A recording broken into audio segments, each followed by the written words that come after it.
তো WhatsApp guys, তো আজকে চলে এসেছি ডোমজুড়ে, এই সাইডে আছি। তো আজকে কাজ হচ্ছে পুকুর কাটিং।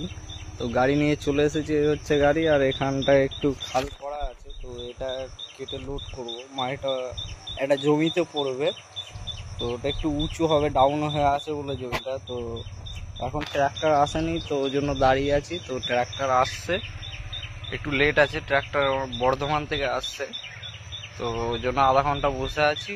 তো এখন তো কোনো কাজ বলেনি, তো মালটা শিফটিং করতে বলছে। তো কি করে শিফটিং করব?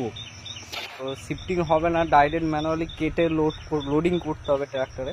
তো ট্র্যাক্টর আসুক, তারপর লোডিং করব। আর এতদিন ভিডিও দিতে পারিনি, একটু অসুবিধা হয়েছিল, ওর জন্য। এবার থেকে কন্টিনিউ ভিডিও পাবে তোমরা, দেখতে থাকো ভিডিওটা। লাইক, কমেন্ট, শেয়ার, আর চ্যানেলটাকে সাবস্ক্রাইব, পেজটাকে ফলো করে নেবে।